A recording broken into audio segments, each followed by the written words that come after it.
Hey explorers, we're here at Vincennes. It's called the old Fort Knox 2. It is quiet now. This place once knew the sound of drums, marching feet, shouted orders. William Henry Harrison and Zachary Taylor, two men who later became president, were here. Tecumseh, a great Indian leader, stopped on the river directly below this point. It's right down there. That's the Wabash.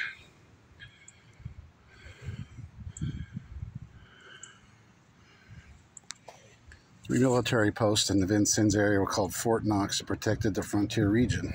Between 1787 and 1886, they were named after Henry Knox, the first Secretary of War. Fort Knox 2 was constructed by the U.S. Army in 1803 and used until 1813 when a new fort was built in Vincennes. To recreate how it felt to live at this fort, words of those who are here will be used as you walk this now tranquil field. Let their stories and your imagination bring the past to life.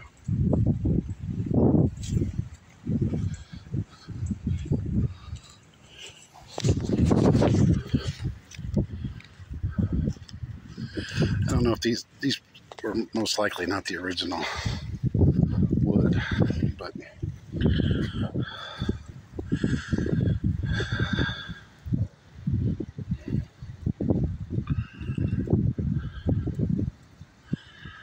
I won't narrate everything, but I'll let you look at it.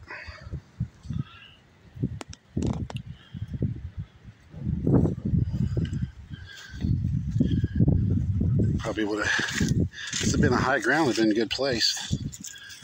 They couldn't have snuck up. The Native Americans would have been coming along the river. They wouldn't have been able to have been seen.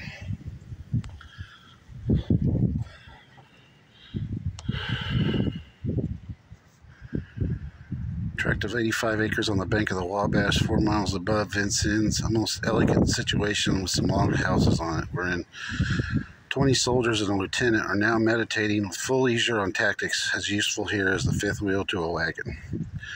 John Badelet to Albert Gallatin, January 1st, 1806. A series of forts were built in town. The French fort built Fort Vincennes in 1732. The British built Fort Sackville in 1787. And the U.S. Army built Fort Knox in 1787. In 1803, at a time of reduced Indian trouble, the decision was made to move the fort from Vincennes to this site 3 miles up the Wabash River. When no immediate danger threatened, the citizens preferred the soldiers removed from town. This lull as frontier warfare would soon end. Now, Fort Sackville, that's right there where the Veterans War Memorial is in town.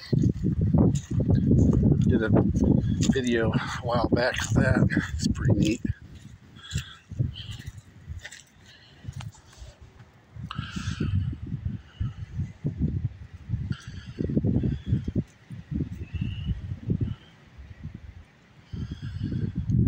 Talking about his Tecumseh.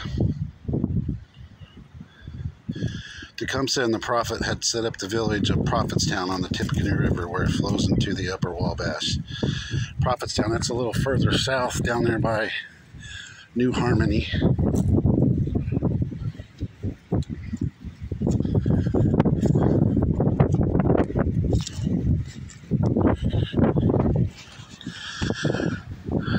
$20 reward. Deserted from garrison of Fort Knox, Indiana Territory on the 12th instant. John Riley, a private soldier in Captain Thornton Posey's company, 7th Regiment United States Infantry. He is about 5 foot 10 inches tall, sandy hair, fair complexion, hazel eyes, straight and well made, about 22 years of age. He was born in Hartford County, Maryland, and is by occupation a blacksmith. Soldiers at frontier forts had a harsh life, and desertions were common. Besides the danger from Indians, they had to work long hours, often at hard labor, with little pay or poor food, and bad living conditions at isolated posts. Much time was spent on patrol and escort duty. This was often a welcome change from the daily routine of the fort.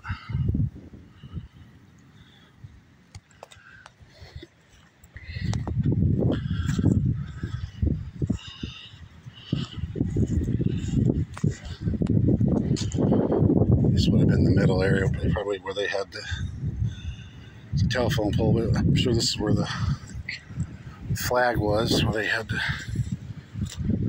do routines,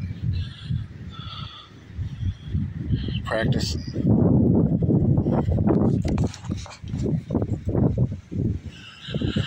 Murder. In my last letter, I informed you of Captain Posey having killed Lieutenant Jennings. He said Lieutenant Jennings had come into his room, some altercation had taken place between them, that he had insisted upon the lieutenant fighting him and had offered him the choice of pistols, that he had put one of them in the lieutenant's hand and that later instantly seized him by the neck or breast. When he, the captain, shot him, upon being asked how to come shoot the second time, he said that he could not account for it, but supposed that Jennings had dropped his pistol and that he, Posey, had taken it up.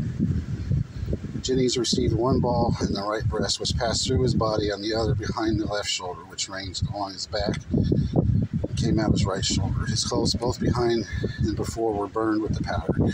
So that means he stuck it right to the guy's chest. Enter a post with fertile soul for real or imagined affronts. This was an era when gentleman's honor was easily offended. In this case, a long-standing disagreement existed between the commander of Fort Knox, Captain Posey, and his second-in-command Lieutenant Jesse Jennings. After the shooting, Captain Posey left Fort Knox and rode south to Louisville, where he turned himself in to authorities. He was never brought to trial. During the War of 1812, he reached a lieutenant colonel and was honorably discharged in 1815.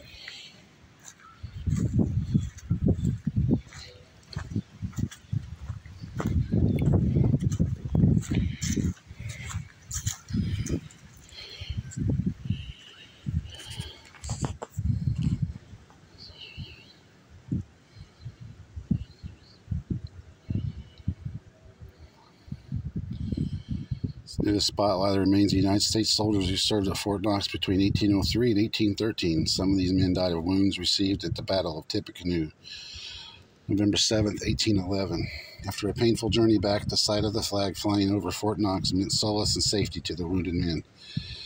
They were housed in hospitals at Fort Knox and Vincennes, where some of them died. These men were some of the first casualties in a war to reaffirm American sovereignty from Great Britain.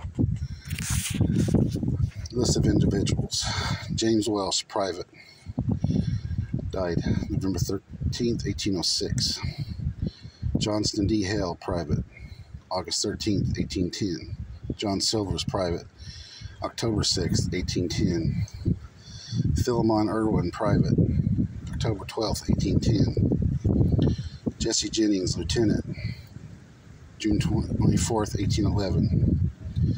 Levi Hall, private, December 1811. James Haskell, private, December 12th, 2nd, 1811. George Bentley, private, December 16th, 1811. Benjamin Hill, lieutenant, February 1812. Joseph Poland, private, 1812, February. Those who died after the Battle of Tippecanoe and may be buried at Fort Knox or Green Lawn Cemetery in Vincennes. Nathan Snow, private, November 14th, 1811. Daniel Gilman, private, November 7th, 1811. Simon Belange, Indiana Militia, November 18th, 1811. Charles Coger, private, December 3rd, 1811. William Brigham, private, December 4th, 1811. James Stevenson, private, 4th United States Infantry, December 6th, 1811. Dennison Crumby, private, December 28th, 1811. Thank you for your service, gentlemen. Not sure where they're buried. Most likely in this field. I don't really see gravestones.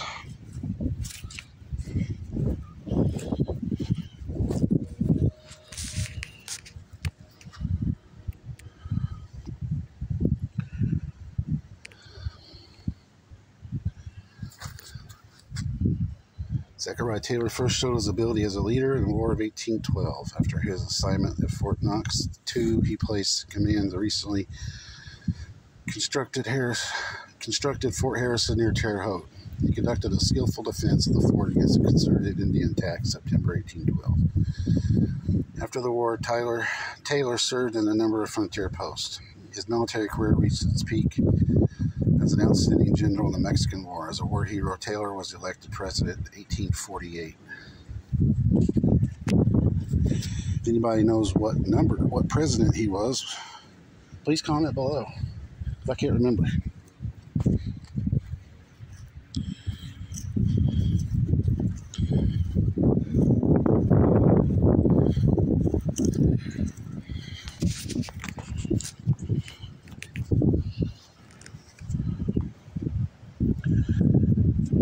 William Henry Harrison was a major figure of the old Northwest frontier. He was born in 1773, the son of Benjamin Harrison. They were both presidents later on.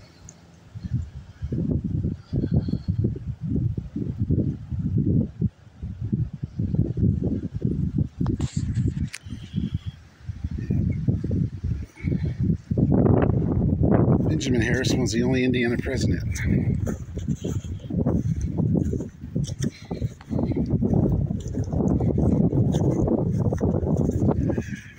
You guys notice this chick over here? I think she's stalking me.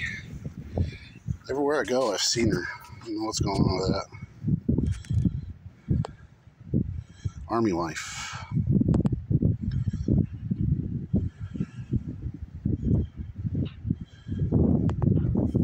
Yeah, I'm just kidding. That's my wife.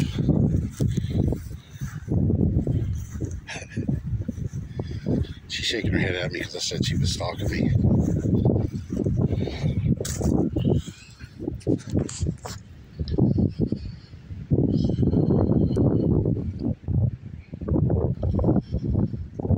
Battle of Tippecanoe. After a 2.5-hour battle, the Indians withdrew and the army was in possession of the field and claimed victory. 62 of the 1,000 soldiers died as a result of the battle. The Indians, with approximately 500 warriors, left 40 of their dead on the field. Others were carried off by the retreating warriors.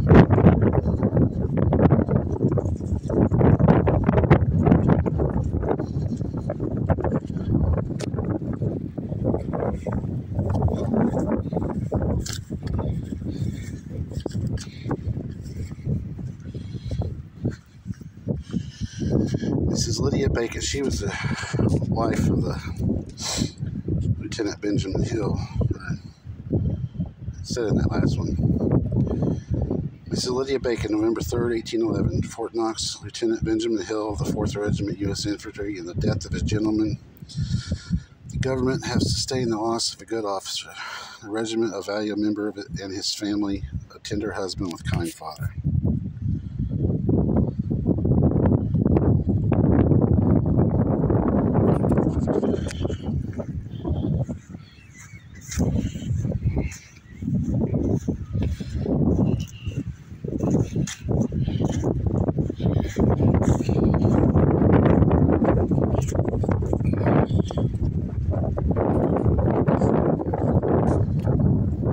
War with England was about to break out. America hurried to get ready. Most of the regular army who had gone with Governor Harrison on the Tippecanoe campaign were sent to the Detroit frontier. A small detachment of regular army troops remained to garrison Fort Knox too. The United States had to increase its professional army.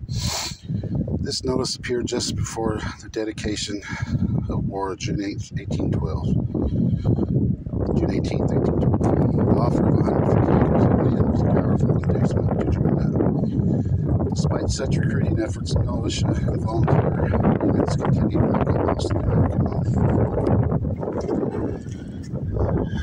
Men of courage, patriotism, and enterprise, who are desirous of serving their country in the honorable capacity of soldiers in this important crisis for national affairs, are informed that the subscriber has established a recruiting rendezvous at this place, where the following liberal encouragement will be given.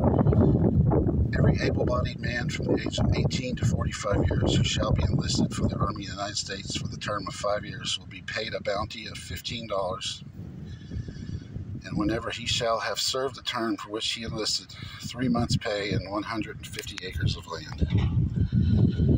In addition to foregoing, every soldier will annually receive 1 hat, cockade, and eagle, 1 coat, 1 vest, 2 pairs of wool, and 2 pair of linen overalls, 4 shirts, 4 pairs of shoes, 2 pairs of socks, 2 pairs of stockings, and 1 blanket and a knapsack, together with daily rations and free quarters. Robert Button, Lieutenant, U.S. Infantry, and Vincennes, Western Sun, June 16, 1812.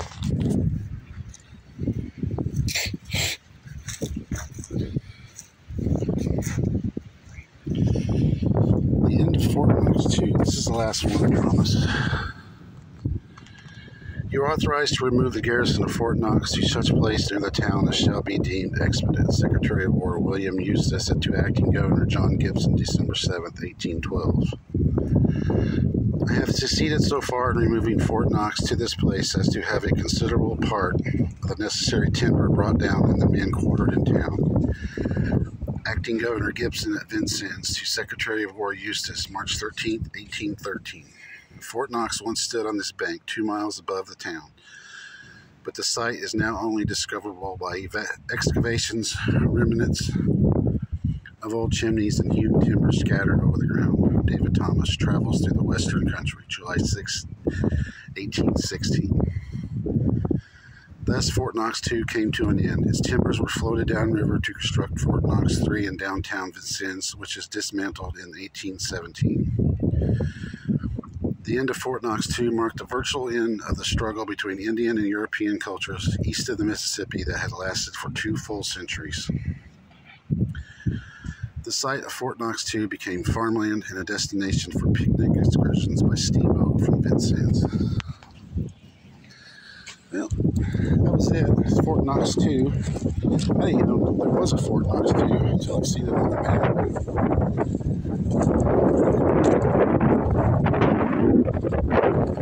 I guess during the times you can come in there.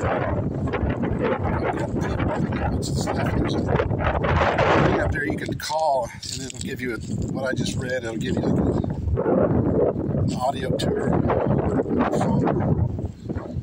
That's pretty neat.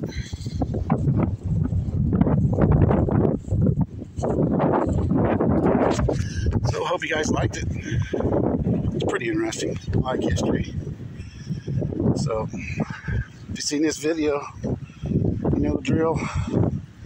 Please subscribe. Like. And if you do subscribe and you want to know when I post new videos on this back roads and highways, hit that notification bell. I want to tell you I love you guys. Peace.